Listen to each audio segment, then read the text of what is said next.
Night had already blanketed the city, but for Michael, darkness had begun long before the sun went down. It had crept slowly into his life like a silent fog, crawling under doors, filling the corners of his mind, draining light from every dream he once believed was unbreakable. Tonight he sat alone beside his small apartment window, the glass cold against his forehead, watching raindrops slide down like tired tears. The streets below still moved with life, cars, footsteps, neon signs, but none of it reached him. It was as if he existed inside a different world, separated by an invisible wall no one else could see. His business, once his pride and hope, had collapsed within months. Loans had turned into traps, trust into betrayal, and friendships into ghosts. The people who cheered for him when he seemed strong disappeared the moment he stumbled. Even family had grown distant, not out of cruelty but exhaustion, as if they no longer knew how to comfort a man drowning while pretending he could still swim. He wasn't angry anymore. Anger has a flame, and his flame had gone cold. He stared at his own reflection in the dark glass, a man who looked older than his years, with eyes that had forgotten how to dream. His hands trembled when he touched them together, not because of fear, but because of mental exhaustion that felt heavier than any physical injury. For months he had carried invisible weights: regret, shame, questions without answers, prayers that seemed like letters sent without reply. "Are you still here?" he whispered into the quiet air. His voice cracked and his throat tightened. "Because I don't think I can walk any farther." It wasn't the first time he had prayed, but there was something different tonight. He wasn't trying to say the right religious words or sound faithful. He didn't ask for miracles, money, or success. The cry escaping him was unfiltered, raw, the kind that forms when a heart finally reaches the end of its strength. He lowered his head into his hands and began to cry, not loudly, not dramatically, just a silent, aching release. His tears fell with quiet honesty.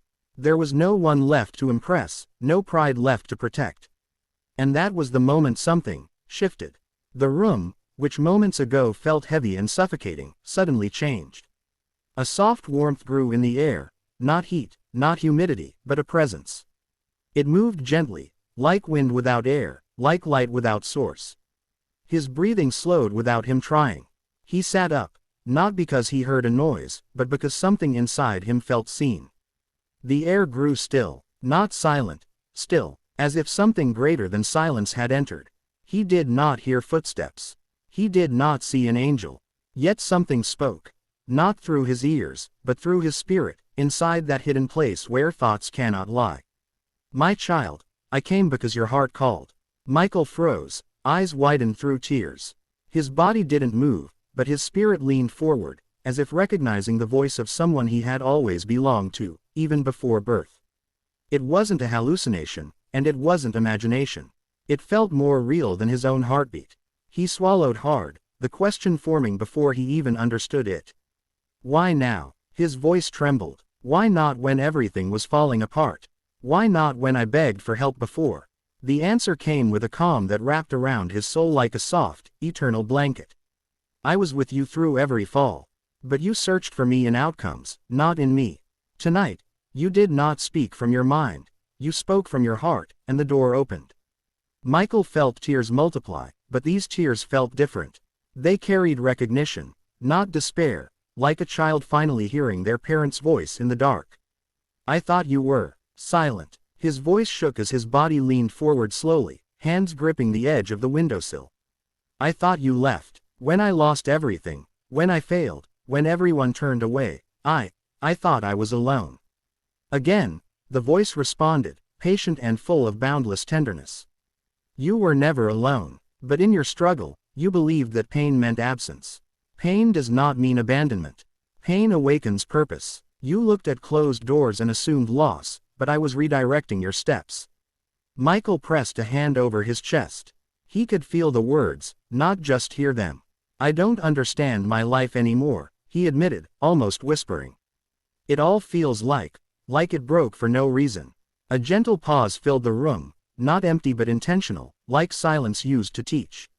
"Your life did not break for nothing. It broke because you were building on what could not hold you. You asked me for greatness, so I had to remove what was too small, too fragile, too temporary." What broke was not your destiny, it was your illusion. Michael inhaled shakily. Every word felt like truth he had always known but never dared to face. His tears slid silently. The darkness outside no longer frightened him. Something holy, ancient, and unshakable was with him. The presence spoke again, its tone firm yet filled with eternal love. You thought I ignored you because I did not move when you commanded. But I move when it is time, not when fear demands. Michael bowed his head, no longer in despair, but surrender. What do I have left? He asked, voice barely above breath. The answer came like light rising beneath the ocean. You have me, and that is the beginning of everything. And for the first time in many months, his breathing became steady, his shoulders lowered, and his heart exhaled. Michael remained seated at the window long after the divine presence had spoken its last sentence. He wasn't sure if minutes or hours had passed. Time felt suspended, like the universe had paused to give him space to breathe. The warmth in the room did not vanish. It lingered, not like heat from a fire, but like a soft light resting over his chest. He felt strangely lighter, as though a weight he had carried for so long he forgot what life felt like without it had suddenly released its grip. He closed his eyes, not because he wished to escape the world, but because he finally felt safe enough to face it. Peace was not something he found, it was something that found him. After a long moment, he whispered, Lord, what do you want me to do? The answer didn't rush. It arrived like morning sunlight, slow, patient, revealing rather than overwhelming. I want you to walk, even when you cannot see the road. Faith is not knowing where you are going. Faith is trusting who walks with you. Michael's breath caught in his throat. He had always believed faith meant confidence, certainty, and clear signs. But suddenly he understood. Faith is not clarity, it is relationship. Before he could speak again, images began forming in his mind, not as hallucinations, nor as daydreams, but like memories that hadn't happened yet. He saw himself sitting with strangers who were broken the way he once was, holding their hands without judgment. He saw himself talking to young men and women who had dreams buried under fear. He saw himself building again, not for ego, but for purpose. He saw himself not as a failure, but as someone called to heal, guide, encourage, and lift. He watched silently, realizing something he had never contemplated. His pain was not punishment, it was training. He felt emotion rise, not the heavy sadness of before, but a sacred recognition. He whispered, but what if I fail again? The presence answered instantly, not with softness this time, but with unwavering strength. Then I will lift you again. If you break, I will remake you. If you fall, I will not leave you where you land. Your weakness is the very place where my strength begins. The words struck with deep clarity. Michael wasn't expected to be perfect, he was expected to trust.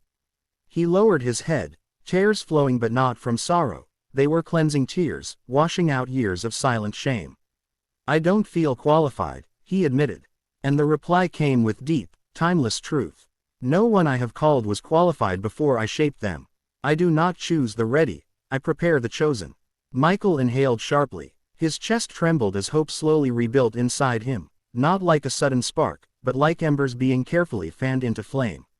He stood up, though his legs felt unsteady, as if he were learning to walk again after years of crawling. Every breath reminded him he was still alive, and being alive meant he still had purpose.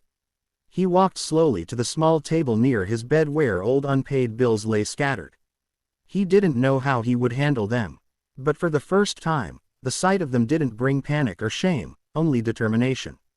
I don't know how to begin, he confessed, voice quiet but steady.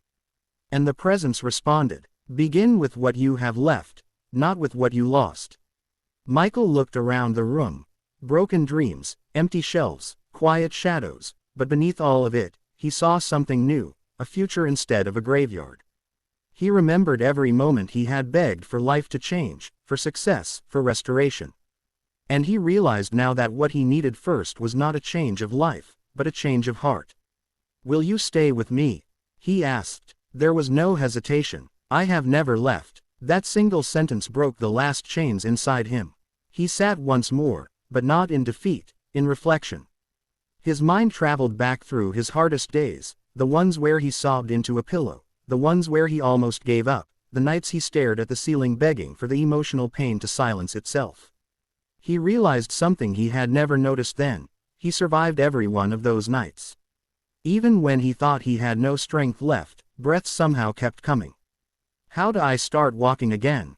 he asked softly. "You start small. You rise each morning. You speak life, not death. You forgive yourself. And you move with intention, not fear." Michael felt those instructions root inside him. This time, he didn't feel rushed to accomplish everything at once. He understood that spiritual growth was not an overnight transformation, it was a daily alignment. There was another pause, and then the presence spoke one last time, but with the tone of a final divine promise. "One day you will thank me for what I took, as deeply as you thank me for what I gave. I do not abandon, I align. I do not destroy, I rebuild. I do not delay, I prepare. What you lost was not your life. It was your limitation." Michael closed his eyes and placed his hand over his heart, feeling a quiet strength rise inside him, steady as dawn. He didn't have all the answers, but he no longer feared the unknown. He realized he wasn't walking into darkness, he was walking with purpose, guided by presence, covered by grace. He turned off the small lamp beside him, letting darkness fill the room, but this darkness felt different. It wasn't empty, it was peaceful. It no longer frightened him, because now he knew he carried light inside him. He whispered his final words of the night, not as a desperate plea, but as the beginning of a new covenant between soul and destiny. "If you walk with me, I will rise again. And from the unseen realm, beyond time, beyond space, beyond fear." A final response settled into his spirit like a seal placed upon his future. "I already am."